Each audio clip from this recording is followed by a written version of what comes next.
chers amis de Café Évangile, il leur dit en chœur, ce qui sort de l'homme, c'est cela qui le rend impur, car c'est du dedans du cœur de l'homme que sortent les pensées perverses, inconduite, vol, meurtre, adultère, cupidité, méchanceté, fraude, débauche, envie, diffamation, orgueil et démesure. Tout ce mal vient du dedans et rend l'homme impur. Nous célébrons en ce jour, bien chers amis, la mémoire de la bienheureuse Vierge Marie Notre-Dame de Lourdes, celle qui s'est manifestée dans la douceur à Sainte Bernadette Soubirous. Premièrement, en confirmant ce que l'Église a proclamé d'elle des années avant de qu'elle ait l'Immaculée Conception, et surtout de se montrer comme secours des pécheurs, santé et réconfort des malades.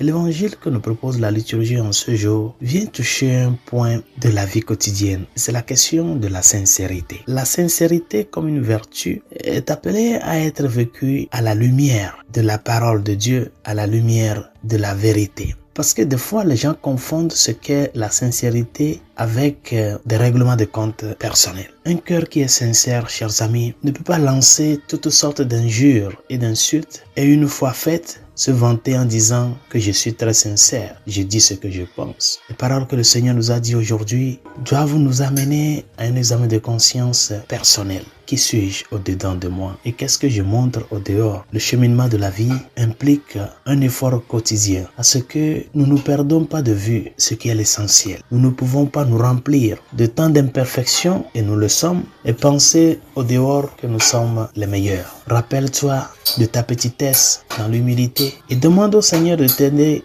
à guérir ces imperfections, à présenter tes blessures à lui pour qu'il les guérisse de par son sang qu'il a versé pour nous. La vraie sincérité s'accompagne de la charité. Et quand on est sincère, ce que l'on cherche de l'autre, c'est de l'aider à croître, non pas de salir son image. N'oublions pas que nous sommes appelés à grandir dans ce sens-là de la douceur. Apprenez de moi que je suis doux et humble de cœur. Et reconnaissant que nous sommes du dedans, ouvrons le cœur, ouvrons les portes à Dieu pour qu'il puisse rentrer et mettre de l'ordre là où il y a du désordre. Que ta sincérité t'amène à parler selon le cœur du Christ, t'amène à chercher à répondre à la vérité. Des paroles de miséricorde, d'amour, de consolation, de paix sont celles qui doivent sortir de ta bouche et non chercher à faire du mal à l'autre en pensant que nous sommes sincères. N'oubliez pas que le témoignage est l'invitation que nous avons tous reçue. Allez et rendez témoignage. Sainte Bernadette Soubirous est allée rendre ce témoignage par rapport à ce que la Vierge lui a dit à l'évêque. Je suis l'Immaculée Conception. Et devant le doute de l'évêque, elle lui a rappelé, on ne m'a pas envoyé de te le faire croire, mais de te l'annoncer. Annonçons l'évangile